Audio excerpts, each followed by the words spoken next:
বন্ধুরা, আজকে তোমাদের জন্য নিয়ে এলাম একটি নিত্য নতুন রেসিপি, কাতলা মাছের পাতুরি রেসিপি।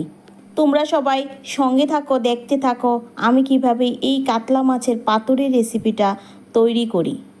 এই রেসিপিটা তৈরি করার জন্য প্রথমে আমি বড় সাইজের কাতলা মাছের কিছু পেটি নিয়ে নিলাম।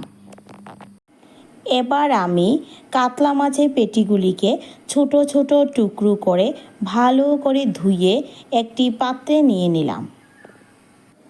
এই রেসিপিটা তৈরি করার জন্য কিছু পেঁয়াজ কুচি, লঙ্কা কুচি, টমেটো কুচি একটি পাত্রে নিয়ে নিলাম।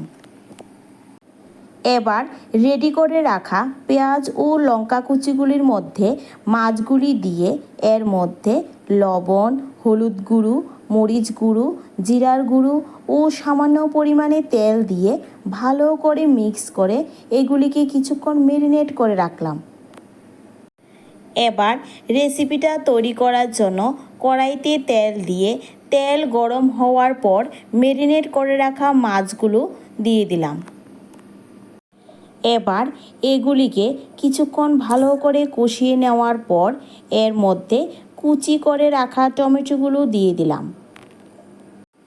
এবার এগুলিকে ভালো করে নাড়া দিয়ে সিদ্ধ হওয়ার জন্য কিছুক্ষণ ঢাকা দিয়ে দিলাম। এবার ঢাকা উঠিয়ে এগুলিকে কিছুক্ষণ ভালো করে কষিয়ে নেওয়ার পর এতে পরিমাণ মতো জল দিয়ে দিলাম। এবার কিছুক্ষণ সিদ্ধ হওয়ার পর আমার রেসিপিটা মোটামুটি কমপ্লিট হয়ে এসেছে। নামানোর আগে এর মধ্যে কিছু কুচি করে রাখা বিলাতি ধনেপাতা দিয়ে দিলাম।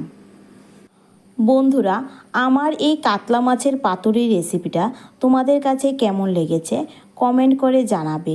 যদি আমার এই রেসিপিটা তোমাদের কাছে ভালো লেগে থাকে তাহলে লাইক, কমেন্ট এবং শেয়ার করে দেবে, যাতে আমার নিত্য নতুন ভিডিও তোমাদের কাছে সবার আগে পৌঁছায়। বন্ধুরা, তোমরা যারা ইউটিউব থেকে আমার এই ভিডিওটা দেখছো তারা আমার এই চ্যানেলটাকে সাবস্ক্রাইব করে দিও। আমার এই ভিডিওটা শেষ পর্যন্ত দেখার জন্য সকলকে ধন্যবাদ। ভালো থাকবেন।